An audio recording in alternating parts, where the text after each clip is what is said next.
Jika benar-benar ada seorang yang mampu menyatukan Nusantara bukan dengan pedang, melainkan dengan keheningan yang penuh makna, apakah kalian akan mengenalnya, atau justru melewatkan kehadirannya karena ia terlalu sederhana?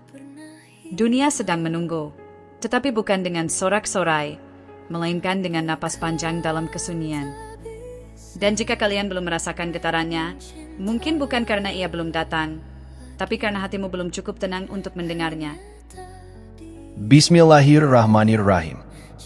Assalamualaikum warahmatullahi wabarakatuh. Apa kabar, sahabat Nusantara? Semoga kalian senantiasa dalam lindungan Allah yang Maha Pengasih, diberi keteguhan dalam ujian, dan dijaga dari tipu daya zaman yang kerap menyamar sebagai kemajuan. Di tengah gemuruh dunia yang semakin menjauh dari nilai luhur, marilah kita jaga bara harapan. Sebab sejarah Nusantara tak pernah berakhir tanpa penjaga cahaya. Jika kita merindukan keadilan yang tulus, jangan hanya menunggu. Bersiaplah, sebab mungkin dialah yang sedang berjalan di antara kita, dengan sandal butut dan senyum yang tak pernah meminta balas. Mari kita mulai dari sebuah kisah yang nyaris terlupakan. Di abad ke-8 Masehi, di kaki Gunung Merapi yang masih damai, hidup seorang pandita bernama Empu Rangga. Ia bukan tokoh istana, bukan pula panglima perang. Ia hanya seorang pembuat keris yang setiap hari duduk di bawah pohon beringin tua, menempa besi sambil melantunkan mantra luhur. Suatu malam, seorang pangeran muda dari Mataram datang kepadanya, meminta keris sakti untuk menghadapi musuh. Empu Rangga menatapnya sejenak, lalu berkata, "Keris terbaik bukan yang paling tajam, tapi yang paling jujur."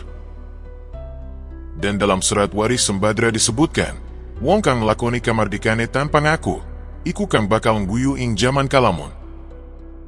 Artinya, orang yang menjalani takdirnya tanpa mengaku, dialah yang kelak tersenyum di masa kegelapan. Bukankah itu persis seperti Satrio Piningit? Ia bukan sosok yang lahir dengan gemerlap. Ia bukan anak bangsawan yang dibesarkan di istana.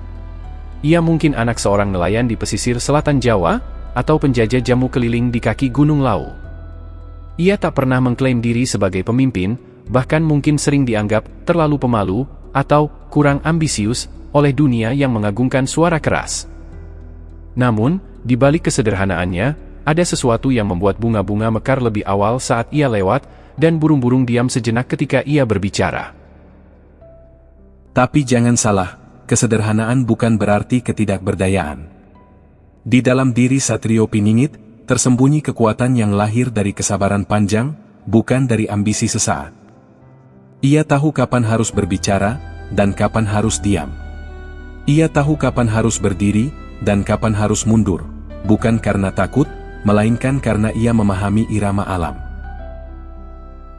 Pernahkah kamu bertemu seseorang yang, meski tak pernah menyebut agama, setiap tindakannya mencerminkan rahmat bagi semesta?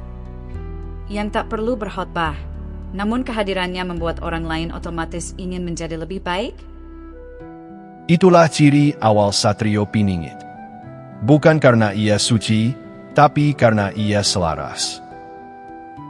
Dan disinilah letak bahaya terbesar. Banyak orang kini berlomba mengklaim diri sebagai Satrio Piningit.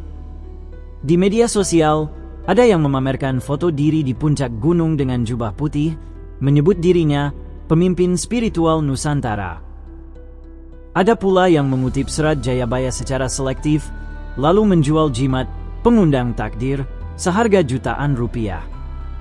Mereka lupa satu hal penting, Satrio Piningit sejati tak pernah meminta diakui. Justru, ia sering merasa tidak layak. Dalam Kidung Arjuna Wiwaha, disebutkan, "Wani tanpa waspada, iku kaya geni tanpa angin, bakal ngelurug tanpa arah." Artinya, berani tanpa kesadaran, seperti api tanpa angin, akan membakar tanpa tujuan. Banyak yang berani mengaku, tapi sedikit yang sadar bahwa takdir bukan untuk dipamerkan, melainkan untuk dijalani. Lalu, bagaimana leluhur mengenali Satrio Piningit? Bukan lewat mimpi, bukan lewat ramalan semata, melainkan lewat ujian yang tak terlihat. Di usia muda, Satrio Piningit pasti pernah dihina tanpa alasan.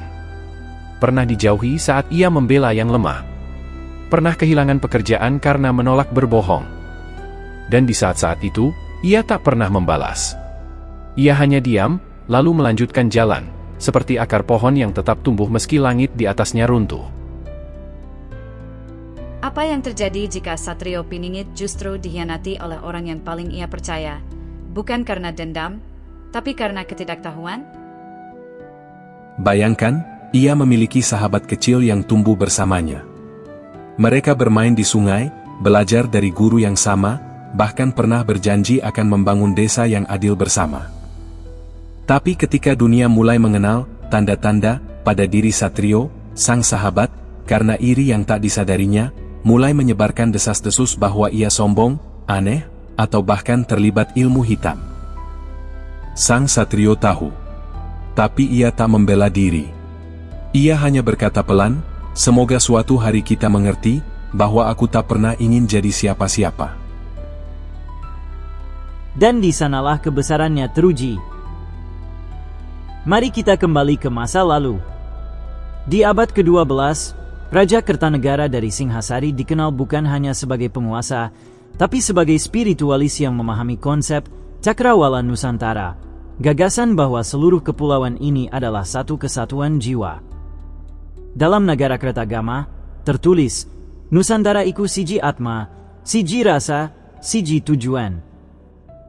Artinya, Nusantara adalah satu jiwa, satu rasa, satu tujuan. Kertanegara tahu bahwa kekuatan sejati bukan dari pasukan, melainkan dari persatuan spiritual. Dan jika kita telusuri jejaknya, ia tak pernah memaksakan kehendak. Ia menanam benih, lalu menunggu alam yang memetiknya. Bukankah itu juga cara Satrio Piningit? Ia tak akan memaksa dunia mengikutinya. Ia hanya akan berdiri di tengah jalan, lalu membiarkan siapapun yang siap datang dengan sukarela. Karena kepemimpinan sejati tak perlu dikejar, ia datang saat waktunya tiba.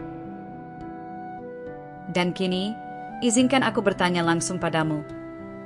Jika kamu melihat seorang lelaki yang setiap pagi membersihkan masjid tanpa diketahui siapa, lalu sore hari mengajar anak-anak miskin membaca Al-Quran dan aksara Jawa kuno, malam hari menulis puisi tentang keadilan, tapi tak pernah tampil di media, apakah kau akan menganggapnya terlalu biasa? Atau justru kamu akan curiga bahwa mungkin dialah yang ditunggu-tunggu? Jangan tertawa. Karena dalam surat Kalatidha, Sunan Kalijaga pernah bersabda, "Kang sejati ikutan katon, kang katon ikutan sejati." Artinya, yang sejati tak terlihat, yang terlihat tak sejati. Dunia penuh dengan sandiwara. Tapi Satrio Piningit, ia tak punya naskah. Ia hanya menjalani hari demi hari dengan jujur. Dan disinilah letak keajaibannya, ia tak perlu melakukan hal besar untuk diakui. Cukup dengan kehadirannya, dunia mulai berubah, perlahan, pasti, seperti akar yang diam-diam menghancurkan batu. Tapi ada satu hal yang jarang dibicarakan. Satrio Piningit tak akan pernah muncul jika Nusantara sendiri tak siap menerimanya. Ia butuh tanah yang subur, bukan hanya untuk padi, tapi untuk nilai luhur. Ia butuh masyarakat yang masih percaya pada kejujuran, pada kesetiaan, pada rasa malu. Jika masyarakat sudah kehilangan itu semua, maka ia akan tetap tinggal sebagai mitos Jawa, indah, tapi tak pernah nyata. Lalu, bagaimana dengan kondisi kita hari ini? Di satu sisi, kita melihat kebangkitan budaya Jawa yang luar biasa. Anak-anak muda kini belajar tembang macapat, memakai beskap di acara resmi, bahkan menggali kembali filosofi Hamemayu Hayuning Bawana, memperindah keindahan dunia. Tapi di sisi lain, kita juga melihat bagaimana budaya itu dikomersialkan. Tarian sakral dijadikan konten TikTok, mantra luhur diubah jadi lagu remix, dan nilai luhur dijual sebagai paket spiritualitas kilat. Jadi, apakah kita benar-benar siap? Mungkin belum. Tapi justru disitulah harapan terletak. Karena Satrio Piningit tak datang saat semuanya sempurna, ia datang saat semuanya kacau, untuk mengingatkan kita pada jati diri. Dan inilah momen paling emosional dalam takdirnya. Suatu hari, ia akan dihadapkan pada pilihan antara menyelamatkan diri atau menyelamatkan orang banyak, dan ia akan memilih yang kedua, meski harus kehilangan segalanya. Bukan karena ia pahlawan, tapi karena ia tak bisa berpura-pura tak peduli. Bayangkan, ia sedang dalam pelarian, dikejar oleh kekuatan gelap yang tak ingin keadilan tumbuh. Di tengah hutan, ia menemukan seorang ibu tua yang sakit, ditinggal anaknya yang pergi merantau. Ia tahu, jika ia berhenti, ia akan tertangkap. Tapi ia tetap berhenti. Ia merawat si ibu selama 3 hari, meski tahu nyawanya dalam bahaya. Dan pada malam ketiga, si ibu, yang ternyata adalah salah satu pamomong tersembunyi, berbisik, "Kini aku tahu, kaulah dia." Bukan karena kekuatannya, tapi karena kemanusiaannya. Inilah yang membedakan Satrio Piningit dari tokoh fiksi. Ia tak sempurna. Ia bisa lelah, bisa ragu, bahkan bisa menangis di malam sunyi. Tapi ia tak pernah menyerah, karena di dalam nadinya mengalir darah leluhur yang tak pernah mengenal kata menyerah. Dan kini, tanda-tanda itu mulai terasa. Bukan dalam bentuk gempa atau banjir, tapi dalam bentuk kebangkitan hati. Di desa-desa, banyak pemuda yang kembali ke tanah, menolak kerja kantoran demi membangun pertanian berbasis kearifan lokal. Di kota, banyak ibu yang mengajarkan anaknya bahasa Jawa kuno, bukan karena tren, tapi karena rindu. Ini bukan kebetulan. Ini adalah persiapan alam. Dalam surat Sabda Semara, disebutkan, Nusantara bakal dipimpin dening wong kang yeso melungsurake nepsu, nanging tetep nguyu marang liyan. Artinya, Nusantara akan dipimpin oleh orang yang mampu melawan nafsu, namun tetap tersenyum pada sesama. Bukan orang yang marah-marah di mimbar, bukan yang mengutuk lawan, tapi yang tenang, tegas, dan penuh kasih. Dan inilah prediksi masa depan yang berani kusampaikan. Dalam 10 tahun ke depan, Satrio Piningit akan dikenal, bukan karena ia tampil di televisi, tapi karena tindakannya tak bisa lagi diabaikan. Dunia akan terpaksa mengakuinya, bukan karena ia meminta, tapi karena kebenaran tak bisa dibungkam selamanya. Tapi sekali lagi, ia tak akan memerintah sendirian. Ia akan membangkitkan jutaan satrio kecil di setiap desa, setiap kampung, setiap hati yang masih percaya pada keadilan. Karena tugasnya bukan menciptakan ketergantungan, tapi membangkitkan kemandirian. Lalu, bagaimana peran kita? Kita mungkin bukan Satrio Piningit, tapi kita bisa menjadi bagian dari mata sistem, masyarakat yang mampu melihat kebenaran di balik kepalsuan. Kita bisa menolak berita bohong, menolak uang haram, menolak popularitas semu. Setiap pilihan kecil kita adalah batu bata bagi fondasi Nusantara baru. Dan jangan pernah meremehkan kekuatan diam.